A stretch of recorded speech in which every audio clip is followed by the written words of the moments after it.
over 5 films since 1988 with the original Die Hard starring Bruce Willis as the action hero we all love, John McClane, in a series that is arguably one of the greatest action series of all time.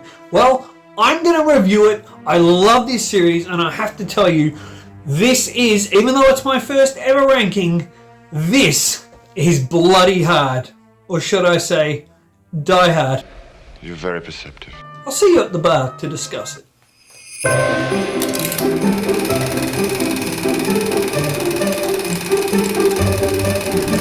We should double our efforts.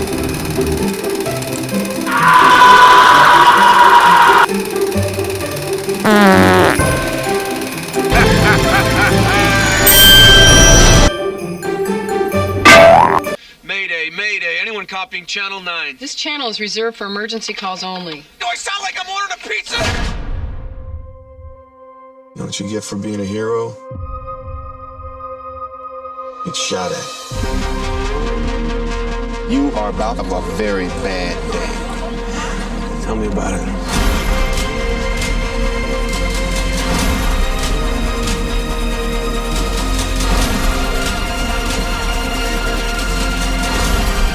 Do you really think you have a chance, Mr. Cowboy? Yippee-ki-yay, mother. Are you gonna tell me that he's gonna give a damn about what you do to him if he makes it out of there alive? Welcome to the party, pal.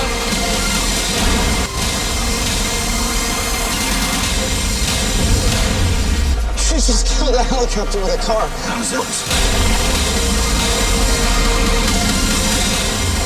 know what I'm doing. God knows what you're doing. You're the guy in the wrong place at the wrong time. Welcome to the party, pal. Now, all action film fans around the world have seen the Die Hard series. If they haven't, well, they need to check what's down their underpants. You find little tiny girl balls that are so fucking tiny and shriveled up. It's because balls and all, the greatest action series that really probably comes from one of the definitive best action films of all time is Die Hard and the Die Hard series. And like I said in the intro, guys, this was bloody hard for me. Now, I'm going to be honest, yes, there's one film that every film review channel that ranks has in 5th, and most review channels have in 1st. And between those two, it's a bit of a mishmash. So I'm going to explain to you what I've done here. And this isn't so much about the best Die Hard film. This, to me, is my favorite. So this is a ranking of my favorite Die Hard films.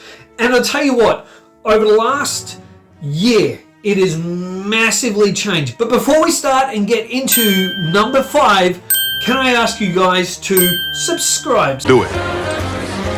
Do it.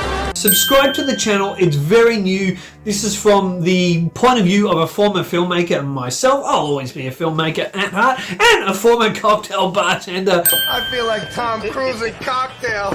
Who loves to talk everything about films, the inside of film, the structure of films, the screenplay of films, you name it. I love to talk about it, and I'm going to be doing a lot of ranking videos. And just to let you know too, guys, a lot of the videos that I will be doing, the ranking videos, I'm going to be looking at the Batman films. I'm going to be looking at the Lethal Weapon films, all films that I really love. I'm going to be looking at Star Wars films. So these ones that I've just listed will be coming up very soon. But let's get into number 5.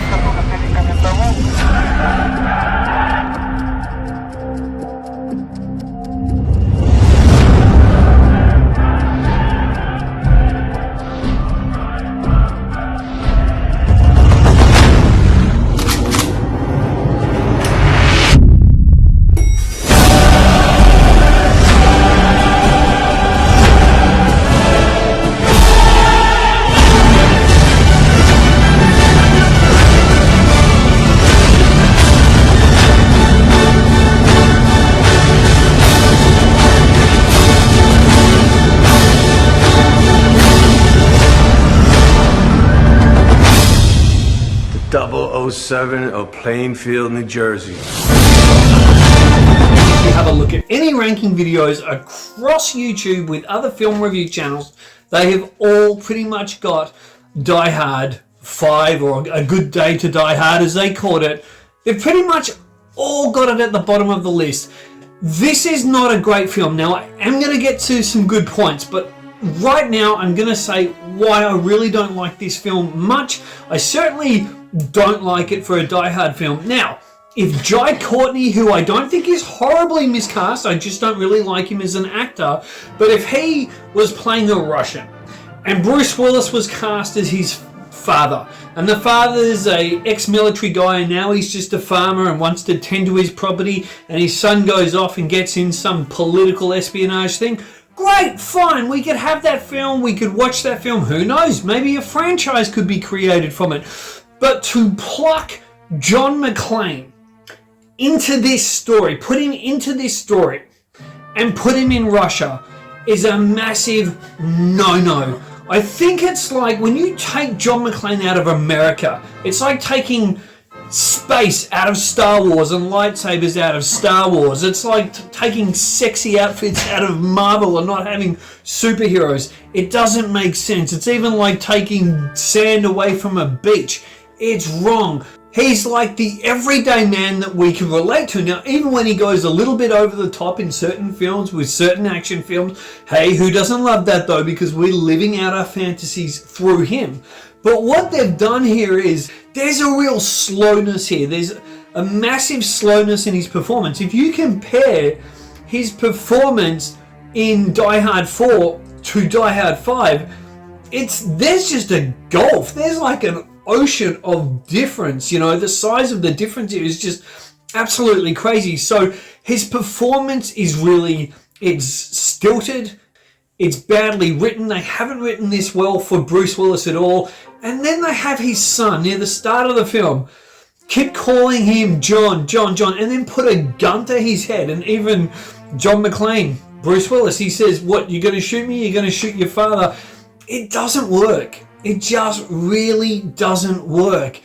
So that's really off-putting. And even towards the end of the film, when they're in Chernobyl and he gets a little bit of bravado up, it's still not enough. It's not enough to save this film, and it's not enough to make it Die Hard.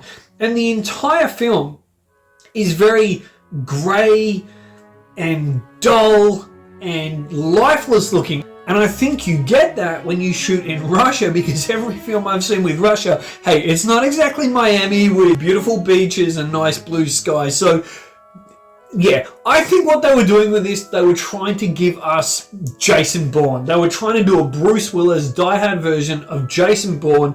And if you look at the very fast cut editing, especially the big car chase, you can see this is more Jason Bourne than it is Die Hard. Now, the director, John Moore, he's not a terrible director. I was first introduced to John Moore with his film Behind Enemy Lines, starring Owen Wilson and Gene Hackman. The man can direct. He can direct action. And obviously the standout, again, every review agrees, the standout of this film is the big car chase.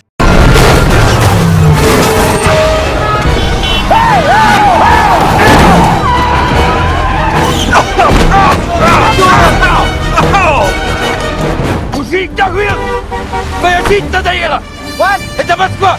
Не будет твоя! Do you think I understand a word you're saying? But that's not enough to save this film. There's some beautiful explosions, there's some beautiful cuts, panning and everything else, quick cuts with the panning of the action, and all that works really well. However, he makes some really odd choices as well. Now, when I made my first short film, I had a fantastic Australian cinematographer who was pretty well known within the industry, and he had done several feature films by this time. I'd also done work experience on a feature film with him, and I got him to be the cinematographer on my short film, Bart Knocker. It was a fun fantasy film, and John said to me, he was the DP, and John said to me, because he saw that I'd shortlisted that I wanted to do zooms, and he said to me, the number one thing we don't do in films anymore is zooms. And I said, Tarantino does zooms, but Tarantino uses zooms with a comedic effect. There's a kind of weird comedic amping up a situation where it's unbelievable. He especially uses zooms and crash zooms in Kill Bill. And for no reason, when John McClane gets out of the cab in Moscow, John Moore's got his cinematographer and his camera operators to do what's called basically a crash zoom and zoom in. And then it's like there's this zoom out later on, but the zoom in, it just doesn't work. If you're going to use a crash zoom, it's really kind of got to be a bit cheeky, a bit comical. It doesn't work in this sense unless it's full on hard action and that crash zoom is like becoming, say, the eye of a missile, and you want the audience to feel that like a missile's just hitting a building, and then you use a crash zoom as though you're from the point of view of the audience behind that missile type of thing, then sure, you can get away with it. But just for a standard shot going from a high wide angle and then zoom in, it's kind of just, it looks a bit dodgy, and I don't know why he makes these decisions. So John Moore does make a few weird decisions. Now, what I want to say, the good things about the film, apart from the end credits, the good things about the film is some of the action is really staged well, especially the big car chase. That's fantastic. The quick cuts and everything are pretty good. The explosions are good. The sound design is good. And honestly, guys, that's about it. And probably I should wrap it up on Die Hard 5. But the good news is, literally, and even though this is my first film ranking video, this is so hard for me to do, because these next 4 films, if a friend was over and we had the 4 Die Hard films and he randomly picked one to put on, I would be happy as pig in shit La la la, la la la. to watch any of them. I love them all, so this is really hard for me to do. But at number 4 is... Should we go for backup or something? Make too much sense.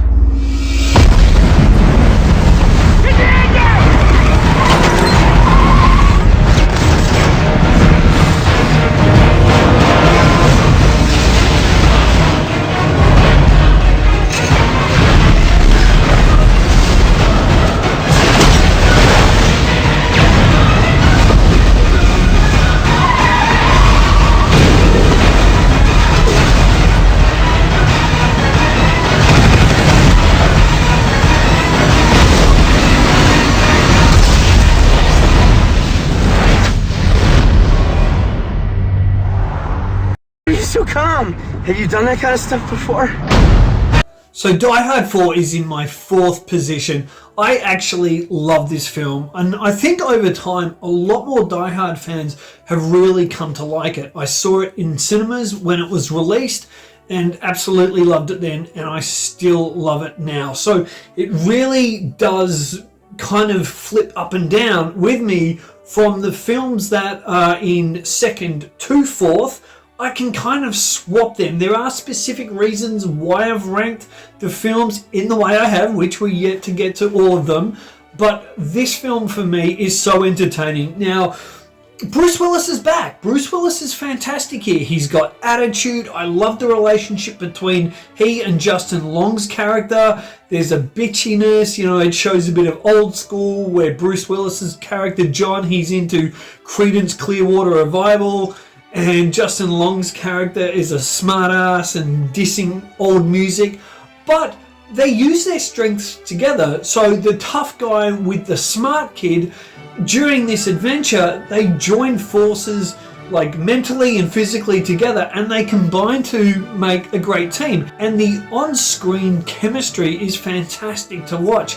And though the action is great, and there's so much action, it's about watching these 2 characters develop and go on this adventure together that for me really works. Now, some people have said that the action here is almost like John McClane becoming a Marvel superhero. And yeah, it's crazy, but what I want to say is the big battle scene at the end where John's in the truck and he's getting attacked, I believe it's an F-35, and you got the villain of the piece played by a wonderful Timothy Oliphant, who's quite a psycho. He's leading this F-35 Raptor plane to attack John McClane in the truck. And John ends up, you know, on the plane, big battle. He's in the truck first and he's on the wing of the plane. I love it. And I think I love it because for overall, the visual effects are beautiful. The visual effects in some parts of this are basically seamless, and I love the effects, the explosive effects of when the fighter plane is shooting the guns. Kill all.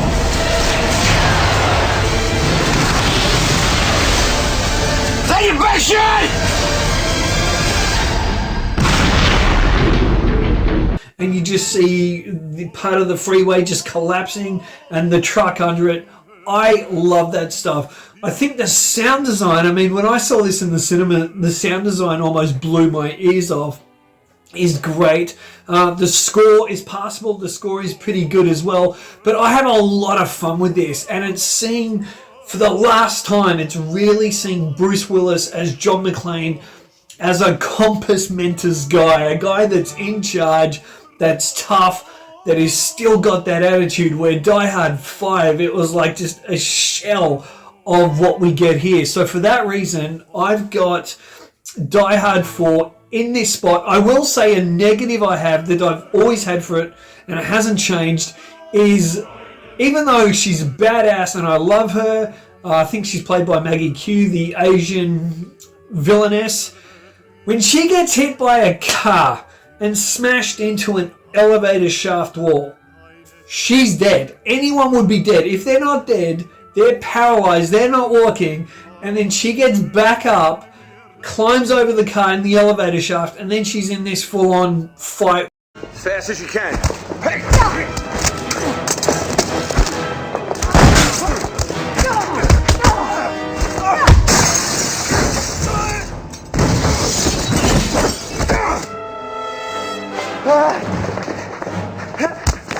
Okay. Undo everything you just did. Now! Okay. When she gets hit by a car and smashed into an elevator shaft wall, she's dead. Anyone would be dead. If they're not dead, they're paralyzed, they're not walking, and then she gets back up, climbs over the car in the elevator shaft, and then she's in this full-on fight with John McClane. That always takes me out of the film. For years, it's taken me out of the film. She would just be dead. So, yeah, I wish they didn't. I mean, you know, people say he's a Superman in it. Well, she's a Superwoman in it. Oliphant, as I said before, he's a good character. He's a sadistic character. Is he my favourite villain? No, he's not. But he's still good enough.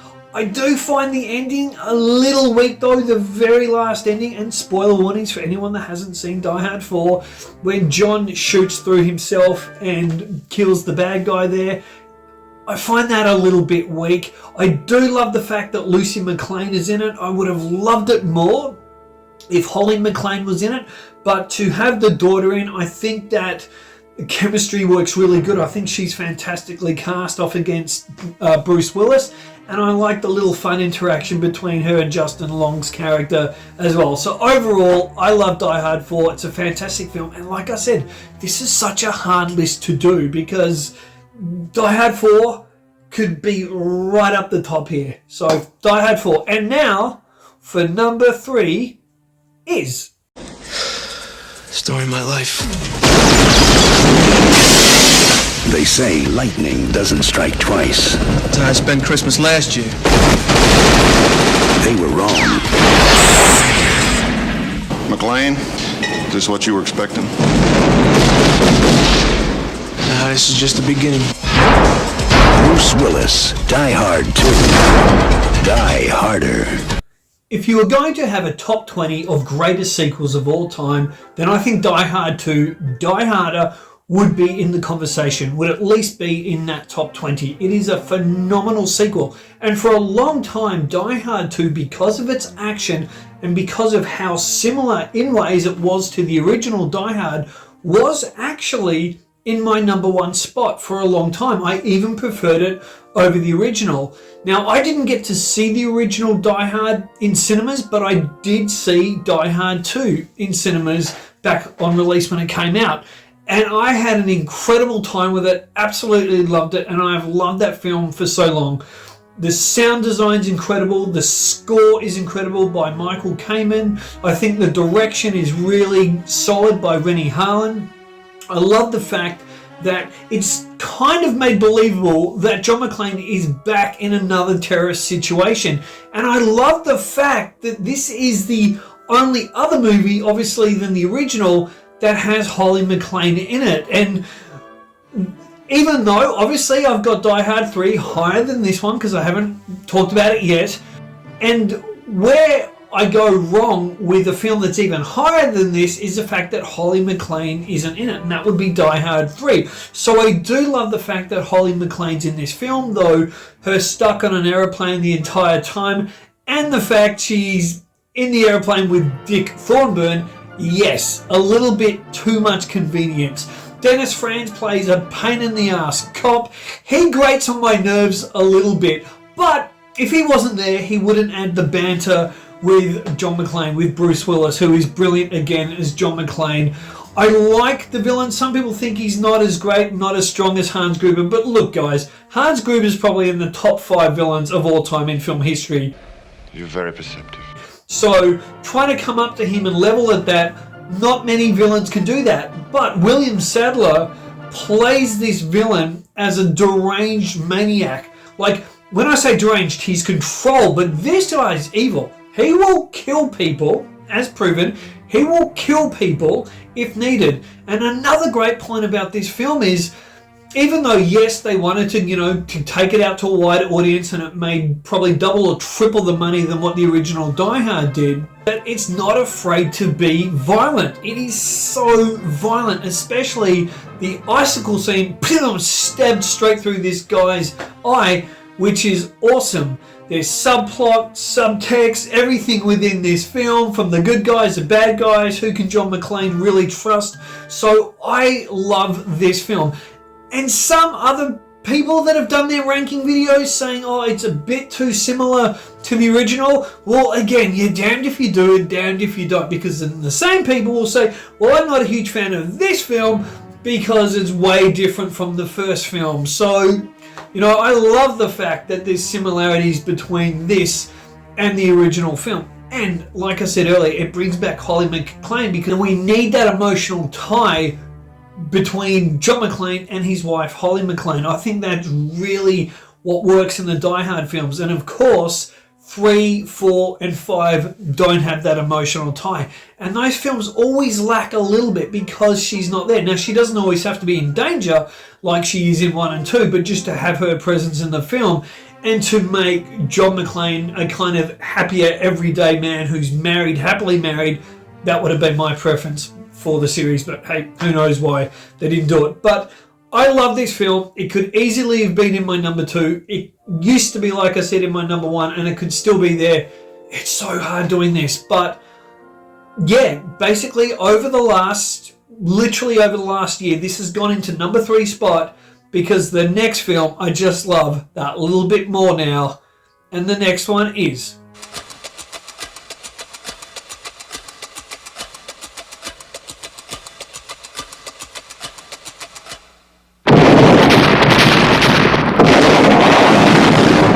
in the hands of a mastermind of terror. I want to play a game with Lieutenant McClane. What kind of game? Simon Says. The path to revenge leads straight to John McClane. If we don't do it, this guy says he's going to blow up another public Well, place. why me? What has he got to do with me? I have no idea. He just said it had to be you. It's nice to be needed.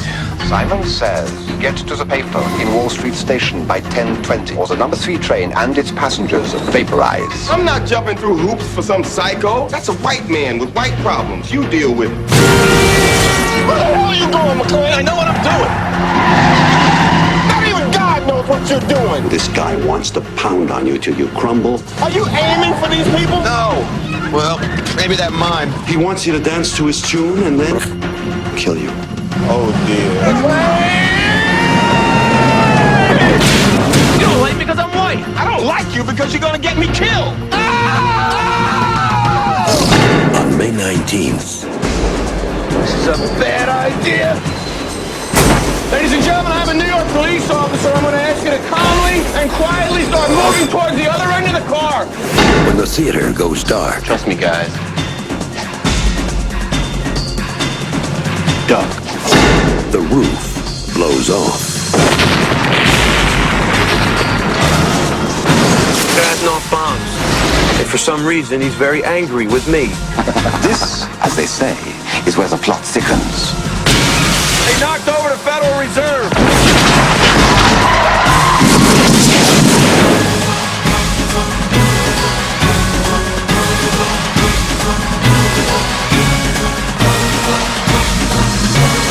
Bruce Willis, Jeremy Irons, Samuel L. Jackson.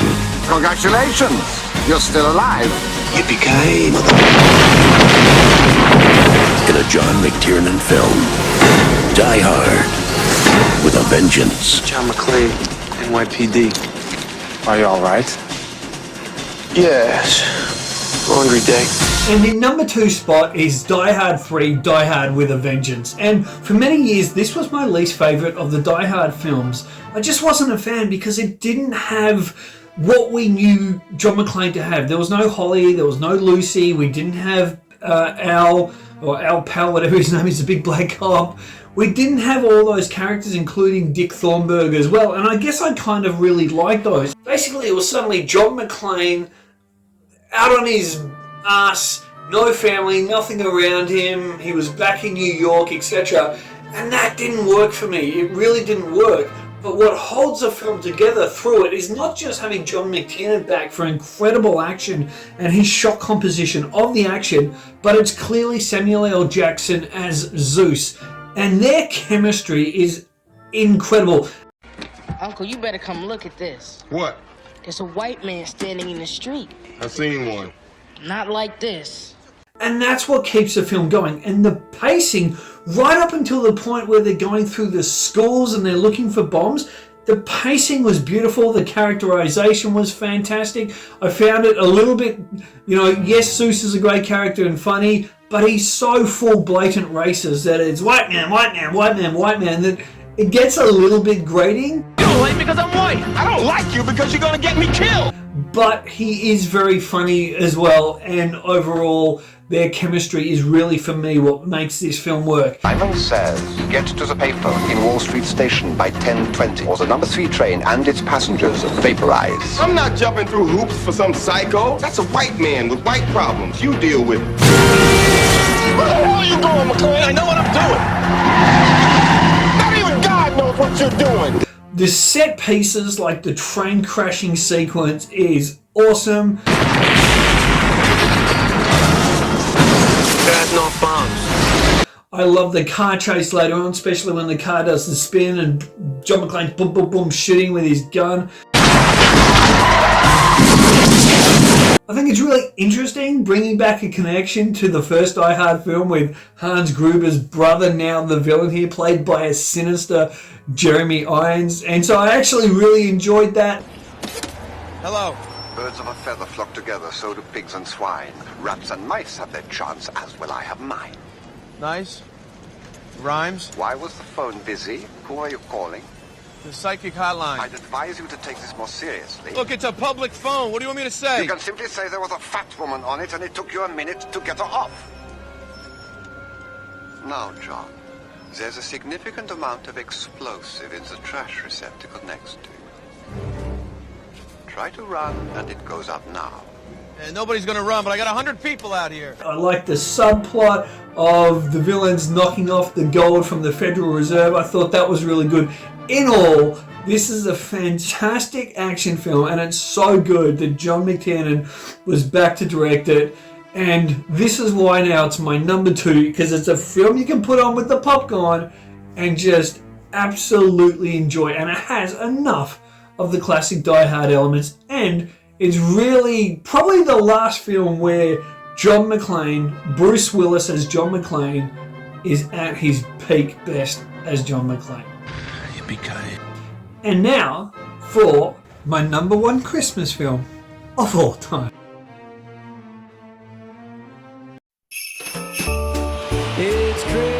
This is John. Nice beer. He just wants to spend Christmas with the family. Is Daddy coming home with you? We'll see what Santa and Mommy can do. But when he gets stuck at the office party, Merry Christmas! it'll be a holiday Merry Christmas! he'll never forget. Ho, ho, ho. Welcome to the party, pal! This Christmas, It's a time of miracles, so be of good cheer. Only John can drive somebody that crazy. get ready to jingle some bells and deck the halls with bows of Bruce Willis, Santa the coast, we get together, have a few laughs. Alan Rickman, Do you really think you have a chance against us, Mr. Cowboy? Yippee-ki-yay, mother. together in the greatest Christmas story ever told. I got some bad news for you, Dwayne. Hans, Bobby. Eat it, Harvey. Holy shit. I'm starting to get a bad feeling up here. Merry Christmas. Die Hard. This is their idea of Christmas. I gotta be there for New Year's. And of course, guys, coming in at number 1 is the original classic 1998 action blockbuster, Die Hard. The greatest Die Hard of all. And every film reviewer, everyone that does a ranking, everyone agrees this is the perfect Die Hard film. And probably arguably one of the greatest action films ever made, if not the greatest action film ever made. It's hard to believe that this is the first role for Alan Rickman as Hans Gruber. His villain easily is up there in the probably top 5, top 3 greatest villains of all time. Due to the Nakatomi Corporation's legacy of greed around the globe, they are about to be taught a lesson in the real use of power. Nice suit. John Phillips, London. I have two myself. Bruce Willis as John McClane was crazy casting, but incredible casting, because this is a guy that came from Moonlight, and not many people really outside TV knew him, so to pluck him and put him in this role and know that he was perfect for John McClane and pay him $1 million to do it back in the day was really awesome and incredible foresight, I think. The action is incredible, the pacing is incredible. I don't need to say too much more. I'll let a clip like this do the talking.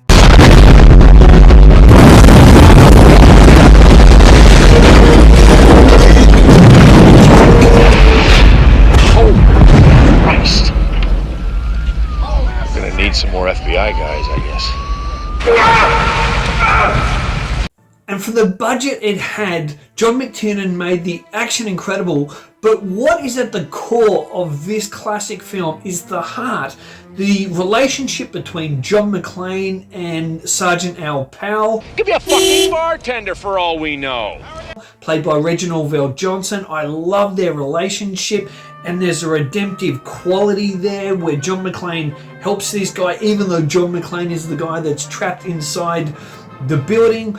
The relationship, obviously, with John McClane's wife, Holly, played brilliantly by Bonnie Bedelia, and then we get to cut back and forth between his family at home. We see he's got a young family. We see they're kind of been exposed by the media and used as a tool, and everything just blends so perfectly well in, like I said, arguably the greatest action film ever made. Oh my god, the quarterback is toast. Well guys, that's it. I hope you've enjoyed my ranking of the Die Hard series. Thank you so much for joining us. Please, if you've enjoyed this from a different perspective of a former filmmaker, please drop a like. Please share the videos. It's a very new channel. Please share with your friends to get this channel out there, and you will see over the next few weeks there's going to be improvements. There's new lighting. I'm going to be in a new studio, etc. So there's a whole lot of things going on. But thank you so much for joining me. Till next time, bottoms up. Happy trails.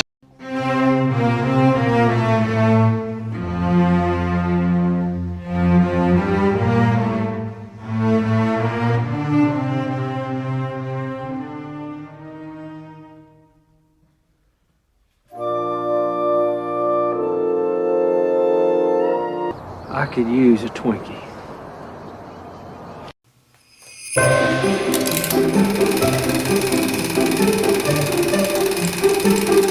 Die Hard is not a Christmas movie. It's a goddamn Bruce Willis movie. You're very perceptive.